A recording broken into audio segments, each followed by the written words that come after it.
this is Marlene, and a warm welcome from Glasgow, Scotland to all around the world. In this series of Marlene and Friends, I'll be sharing with you the most amazing group of people who have all the skills and expertise to make our world one of health and peace for all who live here, humans and non-humans alike.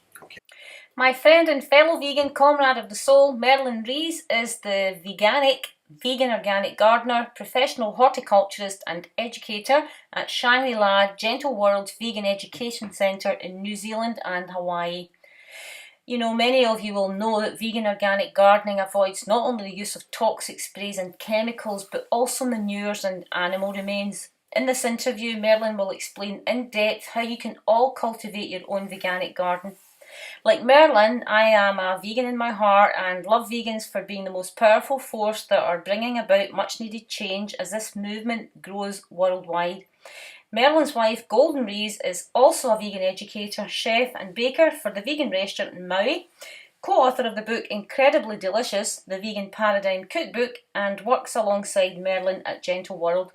Please log on to the website www.gentleworld.org for the vegan in everyone, where you'll find an abundance of information on veganic gardening, recipes, articles and so much more.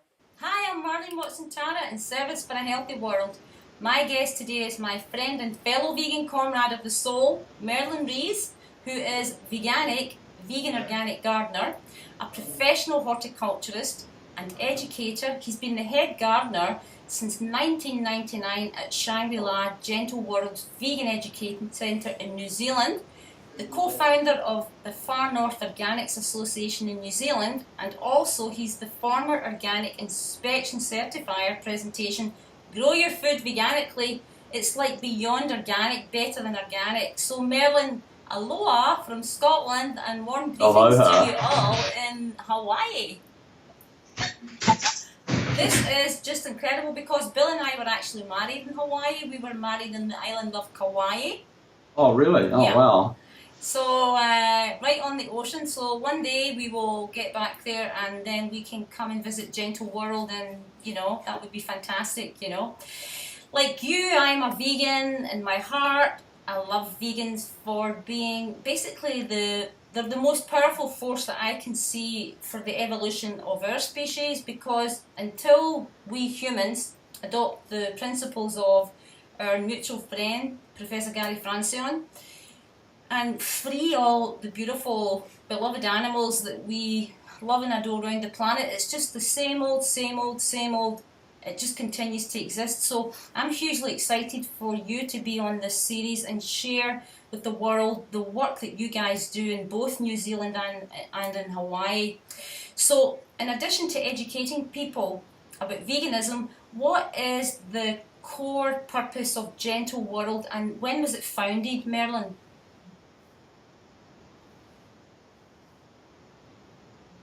Can you hear me? Basically, yeah. Okay. Basically, the core purpose of Gentle World is educating the public on veganism. Gentle World was founded in 1970, and in '79 it became a non-profit organisation. Gentle World's a group of committed vegans who live together and work sharing a common goal. In growing and spreading the vegan message, and by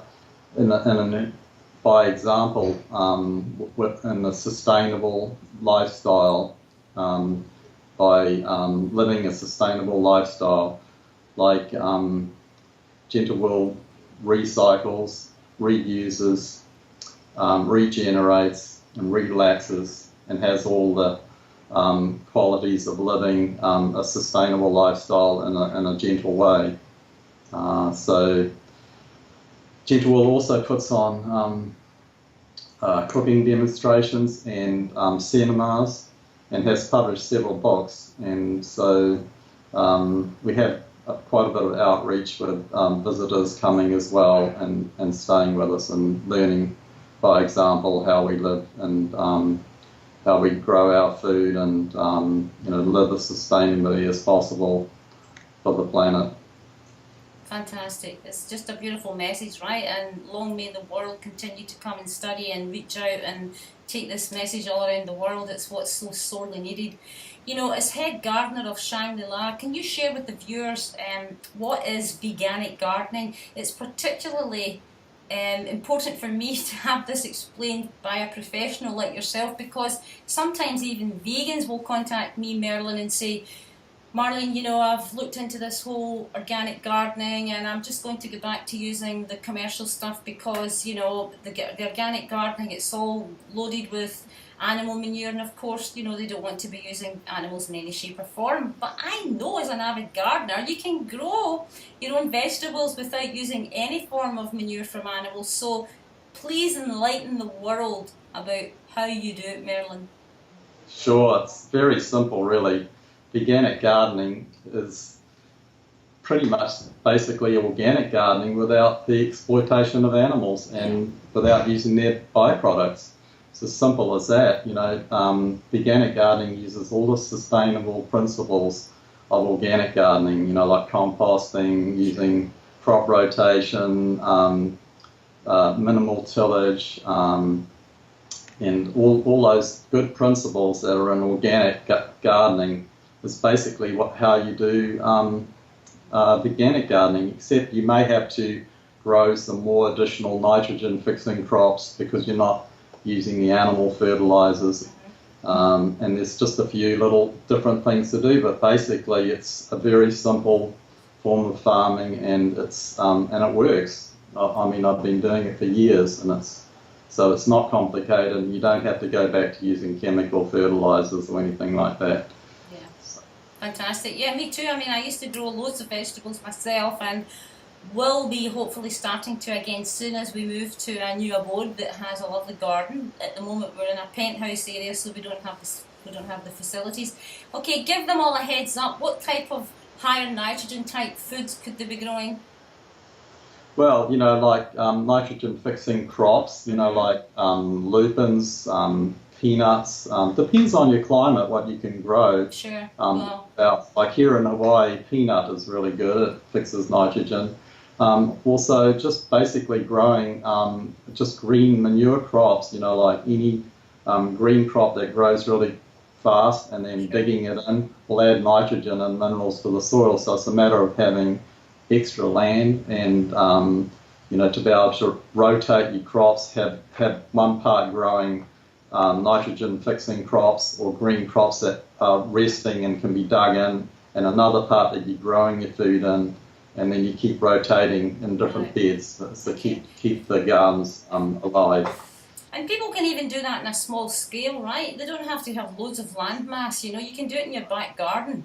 Absolutely. Well, composting, you know, makes it so you can do in your back garden. You can make your compost with all your materials, vegetation and vegetable materials, and make really good compost. It just feeds the soil, because that's basically what you're doing, feeding the soil, and that feeds the plants. So, that's right.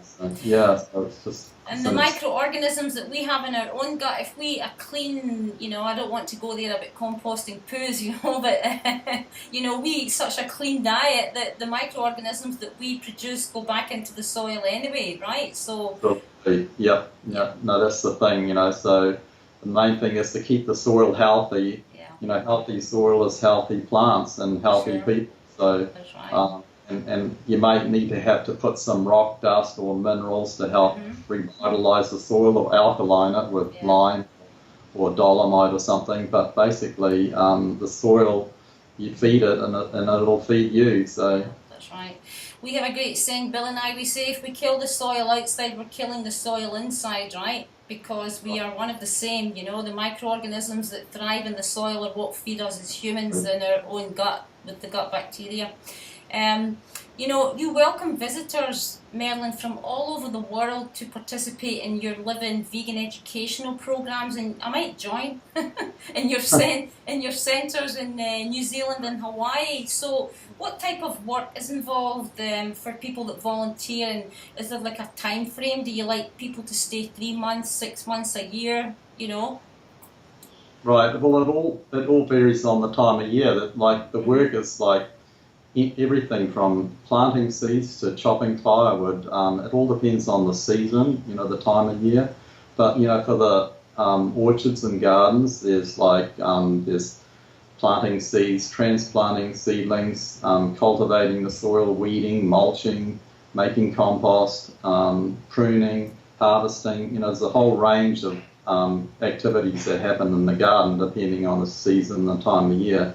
And then we've got our centre buildings that need maintenance. So there's always cleaning and painting and fixing and maintenance on the buildings, and also the accommodation for visitors, that they all need work as well.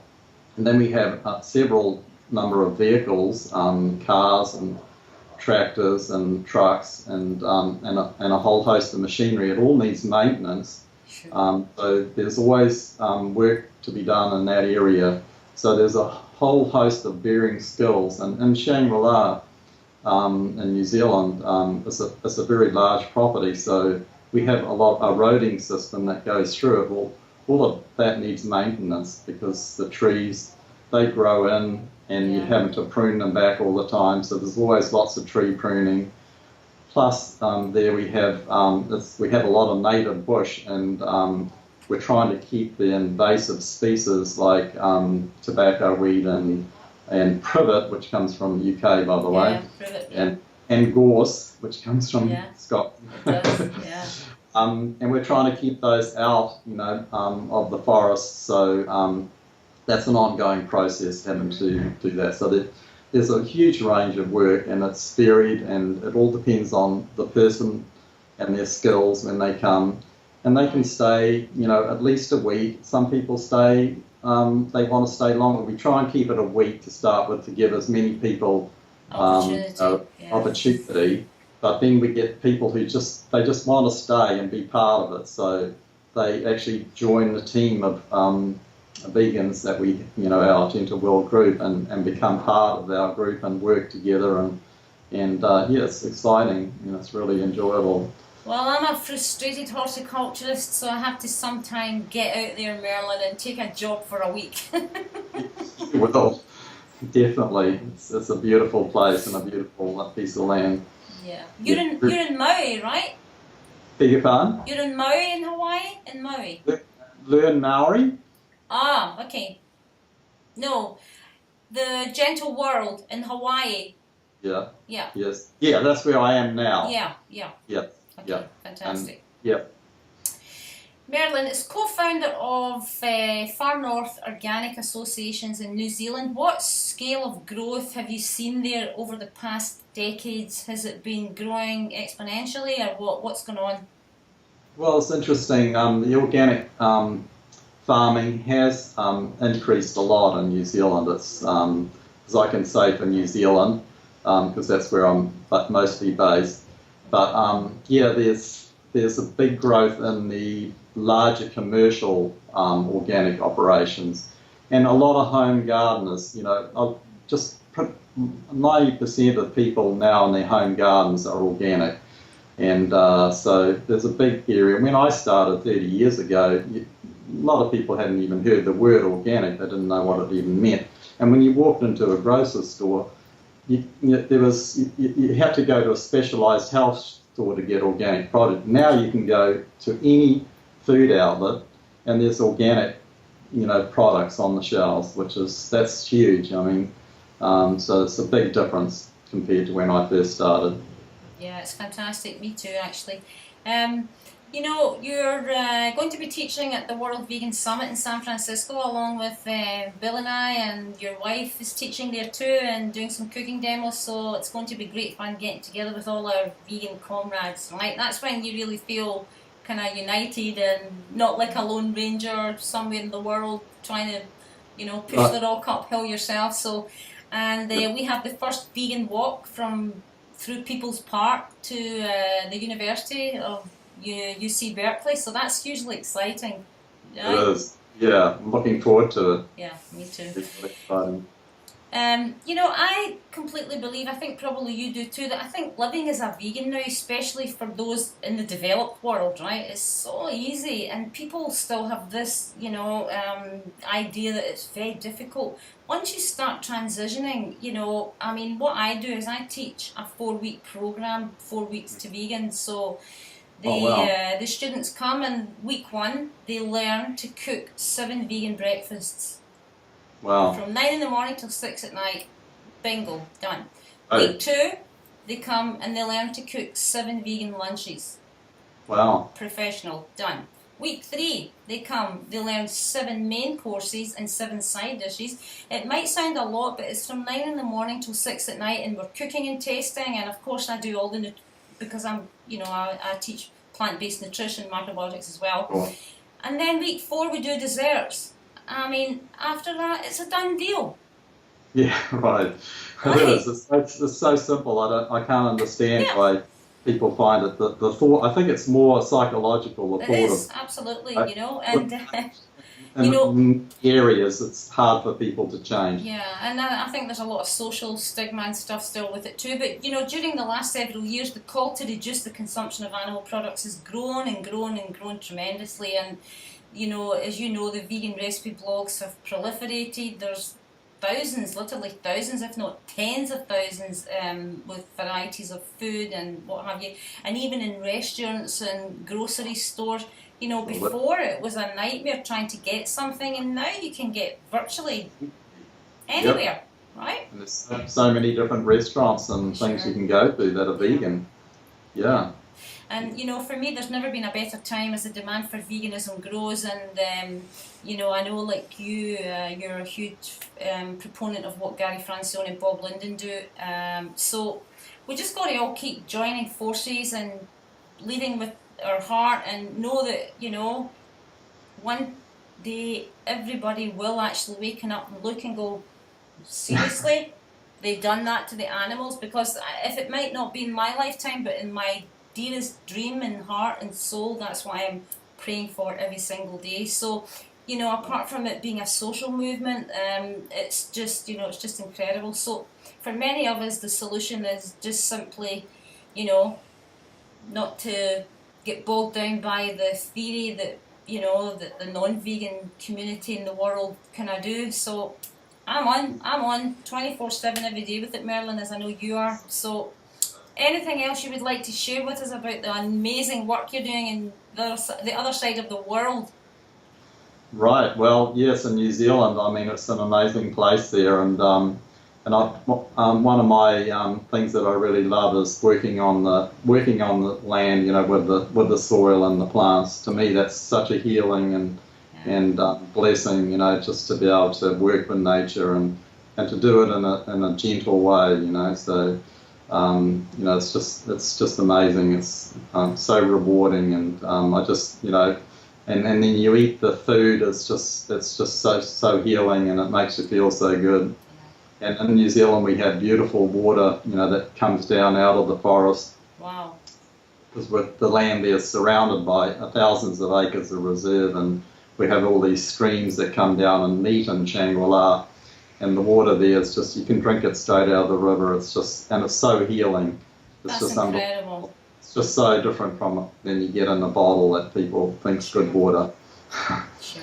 Yeah, Absolutely. I know. I mean, no matter where I live in the world, I always have to use a water system, a filtration system. I just never drink water from the tap, with, as we know, chemical runoffs and everything that's there. Well, So to be able to drink from a stream, I mean, how beautiful is that? All the minerals that are there, no chemicals, no chlorine. yeah, it's just incredible. It's so healing. You have to come and experience it. Yeah, I will. Definitely. Put me down for a volunteer program for a week. I'll come and work in the kitchen, make some amazing food, right? It would be great to have you. We'd really love that. Yeah, that would be fun. You're most welcome.